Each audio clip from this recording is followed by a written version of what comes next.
talk about what you'll talk with Neil about and what you're up to at the NEA. So I think we're going to have a really good conversation about the importance of the arts in people's lives, the importance of museums, particularly museums like the Wright Museum. I'm hoping to share what I'm up to as chair of the National Endowment for the Arts, as well as hear from Neil about the work that's happening in Detroit at the Wright Museum. So I'm very excited about the conversation. Yeah. So tell us what you are up to at the NEA. Really important institution in terms of, I feel like, girding the arts, maybe is the phrase that I would say.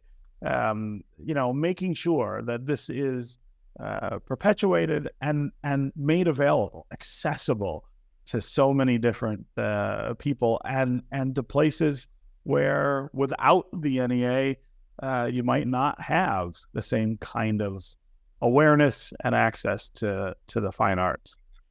Well, certainly accessibility is a really important part of what I'm committed to in this role as leader of the organization.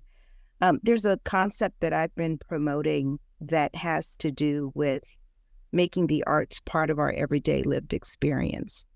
And I talk about artful lives and our intention to make sure that everyone in the country has an opportunity to have art in their lives.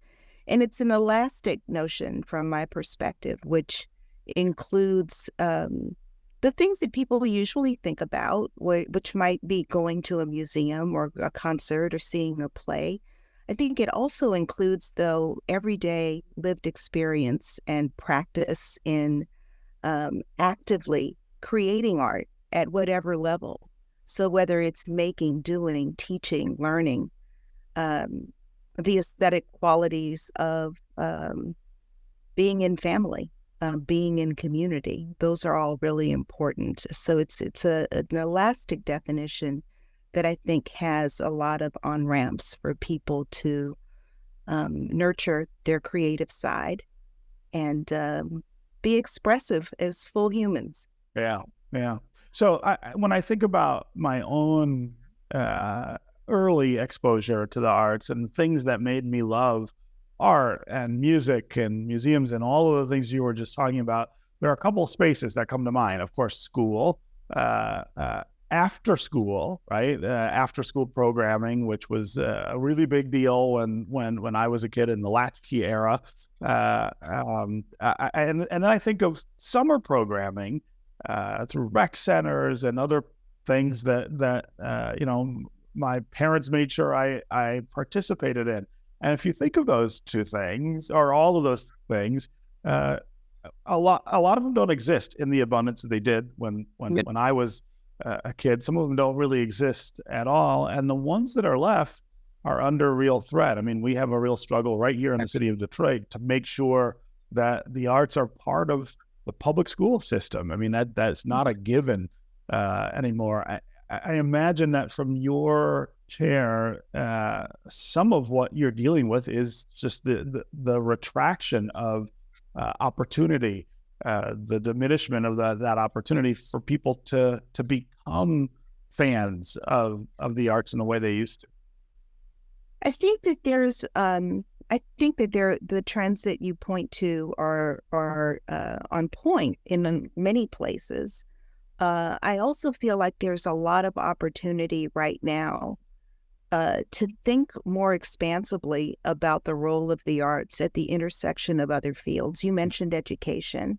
Right. I certainly think about education. I also think about health and community development and how the arts are imperative to do well in any of those fields. I mean, I personally think that the arts are often a precondition for so many of the things that we say we aspire to as a nation of opportunity and justice. We just can't achieve it without figuring out how to integrate arts, culture, and design into so many facets of our lives, so many different areas of policy and practice. So I'm very interested and excited about the opportunity to more intentionally look at the connection, say, between arts and health and well-being, or arts and how we think of healthy communities, how we continue to develop communities in ways where all people can thrive. I think the arts are central to that. Yeah, yeah. Let's talk a little about you and your background and what brings you to this position. It is a milestone, an important milestone, the fact that you're sitting in the seat you are. Well, I mean, it's been a journey that has a through line. And I think the through line is that I really do believe that the arts are critical to building healthy communities where all people can thrive. And my commitment to the arts started early, and it started at home. And it wasn't because my parents were artists or benefactors or collectors or anything like that. But I think that my parents resorted to the arts as a way to help my brother and me understand who we were and where we came from. I think they also looked to the arts as a way to make sure that we were proud of the cultures that we came from, that we knew that we were connected to people who were capable of genius. And that was really important to them. And not to just know it intellectually, but to feel it. So, which is, what happens through the arts when we get to express our full humanity. So I think awareness that the arts are essential to expressing that full humanity, to reclaiming that full humanity. I think that that has always informed my understanding of the kinds of cities and towns and communities that I want to participate in helping to build.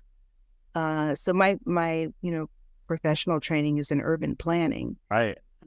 But in all of that, I don't see the arts as separate from that. I see it as essential and perhaps too often not considered enough, but essential and certainly inadequate without the inclusion of arts, culture, and design.